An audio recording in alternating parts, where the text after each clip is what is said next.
I've been born in a little town in Poland, Włocławek. My father was a tailor. When the war started, I had 4 brothers, 2 sisters, a father, mother, and a grandmother was with us when the war started. All of a sudden, we started splitting. My eldest brother went to camp. I went to camp. My little brother went to camp. And my youngest brother, 2 sisters, been home. What was it like when the war started? When did you first see the Germans? There was a early morning. 2 days before, we had to close the windows, patch up the windows, no lights, no nothing. It was a curfew. Can't go out after 7 o'clock.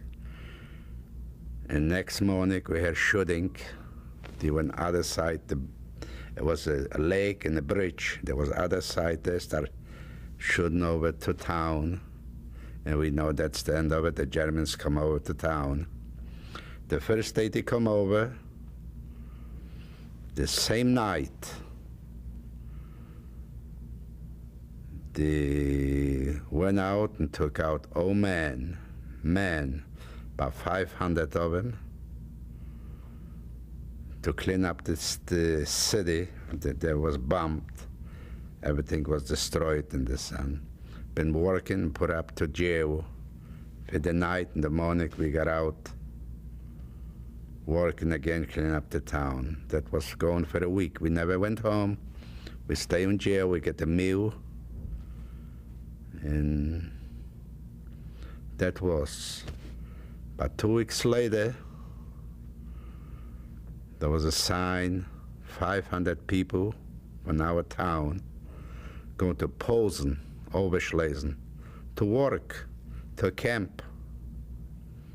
So they picked out about 5, not me, not my parents, they picked up 500 of them and sent them away to work to Posen, to work, all kind of work, publish work, any kind of work. A month later, the city was evacuated, like make a ghetto. Like people used to live in town, they used to put them up, I said, where to, like they closed up 12th Street to 18th Street, a ghetto with fenced. And then we were put in, over in the ghetto there. 6 families in 2 rooms, so just squeeze them in, there was no difference. Just got them in the ghetto, all fenced around. And then we started shipping out. Shipment was going out, 1,000. What kind of shipment? To work. Yeah, to work to Posen, Kreis Schroeder. And I went there too. I went to Colmar. There was a town in Poland, Colmar. I was there for 2 years, from 1941 to 1943. My mother and father, 1 youngest brother and 2 sisters, they left in the ghetto. So my sister got shot by the fence.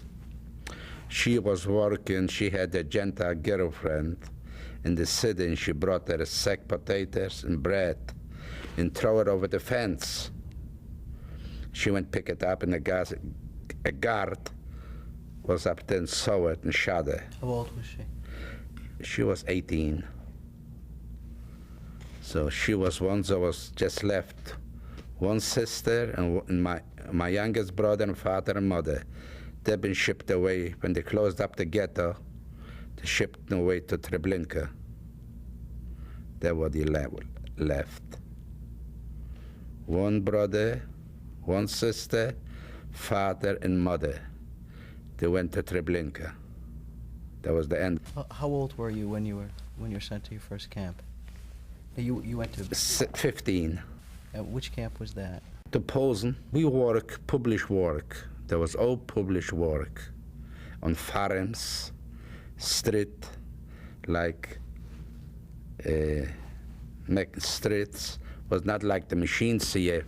When you want to break a concrete highway, was no machines.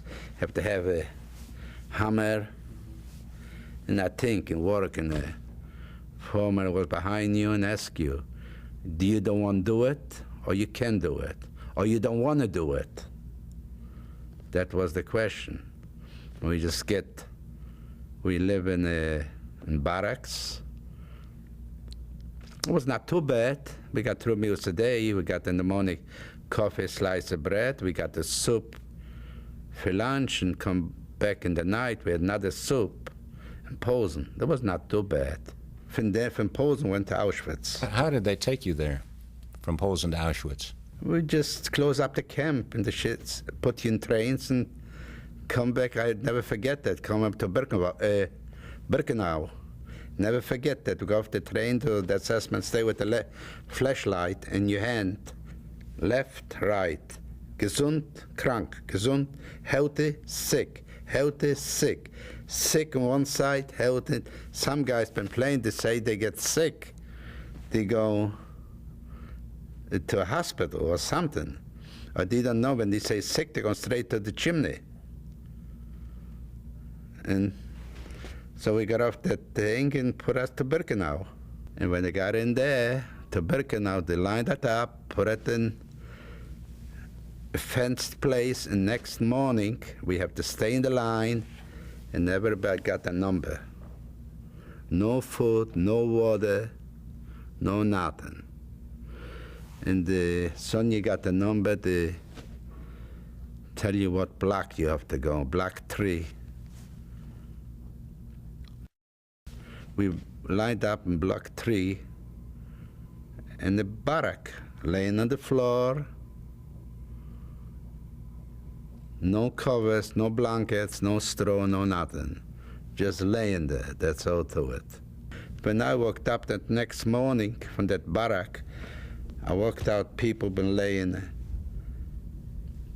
in the bundles dead. And they've been picking them up. There was a special group what been picking them up and throw them to the crematorium. They've been laying just there, just like nothing, like nothing. Then I was realizing what it is. And that time I didn't care. I know I'm the same thing with everybody when they stay longer. So about 3 days later, no, about 6 weeks later, they moved over to Buchenwald. I went over to Buchenwald and was about 2 months in Buchenwald. How did they move you over there? Trains, yeah. Can you tell us a little bit about that move too? How did Well, we just call up names. They call off your name. They went to the barrack and call off name. Heck, and the barrack was maybe 2,000 people. So that comes by the foreman, and they call your names off. And to call you the name, you have to get lined up. And they circle you around already. Next morning, they put you in train. You don't know where you was going. Just put you in trains, and you got out to Buchenwald. How long was the trip? Oh, about 3-4 days. Can you tell us a little bit about the trip? It was nothing. There was just trains, locked up trains. And in there, they give you a piece of bread. And for the road, it was about a pound's bread for 3-4 days. What was on the train laying there was no go out, no pee, no nothing. Everything was in the train. And you get up, there was half people was laying dead on the train over there. And so who was live, and was dead, that's all to it. And we went to Buchenwald, and Buchenwald was not bad. They put you in a barrack. There was, you could lay on the barrack, and there was a blanket in Buchenwald. And I stayed about 2 months. They call you off again. They went to Essen to work. We don't know where was going, what's going. Was going to Essen, and there was Kruppswerk, ammunition factory. Can you tell us about the work that they made you do at Krupp and what that was Yeah, like? I was working on the phrase machine. And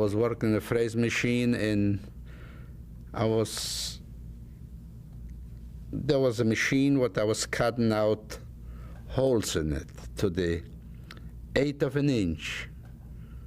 And I was good on it.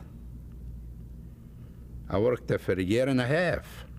I was good on it, on the machine.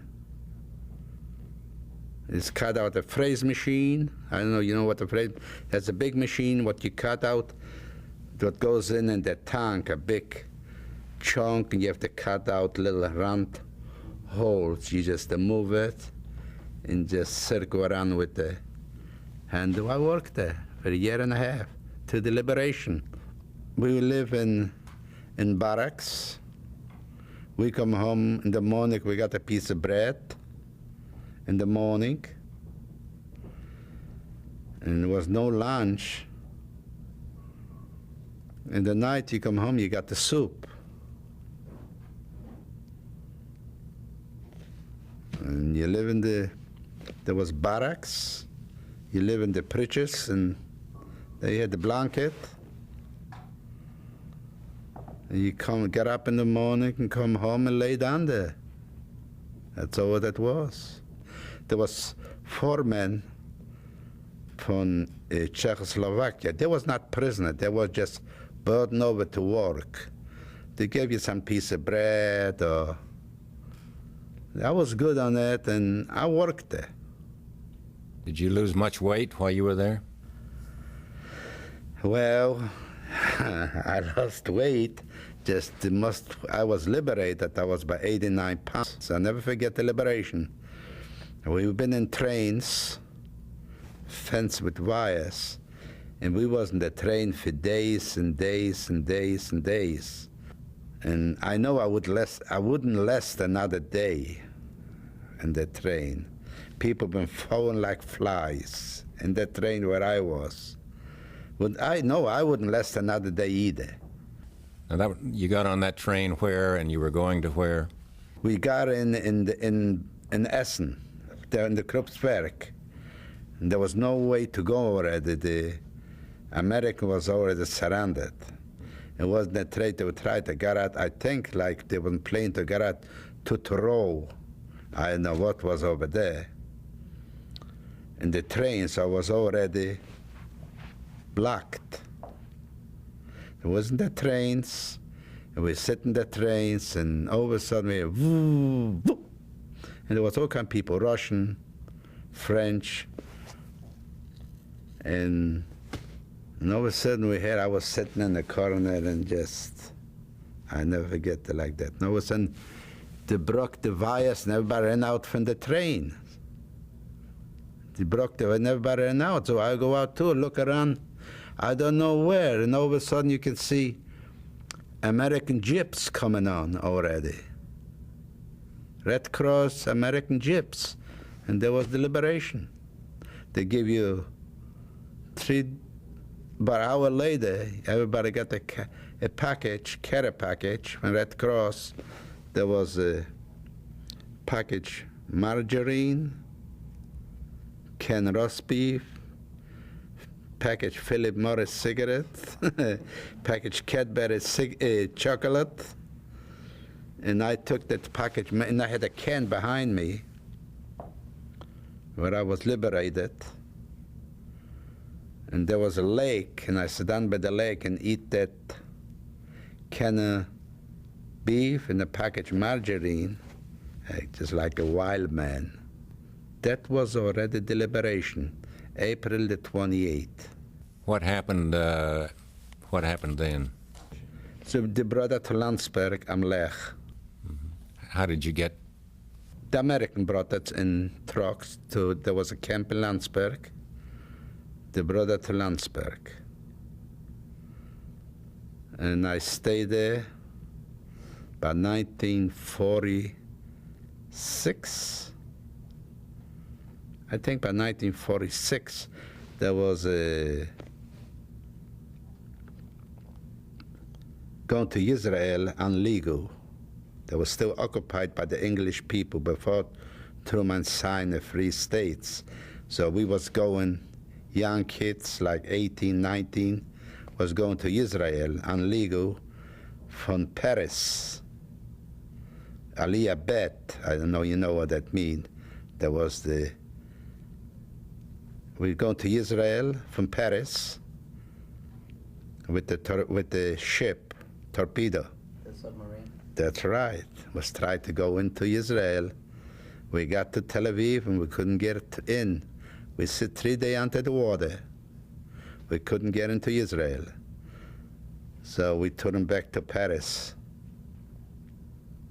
From Paris, I went to Paris and they shipped me back to Germany, where I come from.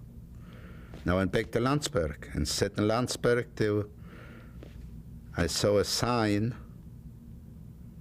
I can get registered, go to America. I registered, and it takes about 3 months. You get through the. When you went after liberation, did you try and find people you knew or family? Yes, I went. May the 1st, I went to Poland. May the 3rd, I've been in Poland already. There was a shipment from Germany going to Poland. I went to Poland, and I was about 3 days in town where I was. I find nobody. I just had they just told me about, oh, my family, what's happened. I find some friend, what was with my brothers in Camp High, they die. Like my one brother, the older brothers die on typhus. My younger brother died for hunger. Yeah, I put some Genta people, what was in town. They told me what happened to my sister. And one sister, one brother, my father, my mother, and grandmother died in the ghetto. I don't know how she died. She died. They went to Treblinka. And I was about 3 or 4 days in Poland. And I went back to Germany. And I went to Germany. I went to 1950. I was in Germany, and then I saw the sign, go to America. I registered, and about 2 months later, I went to the medical procedure.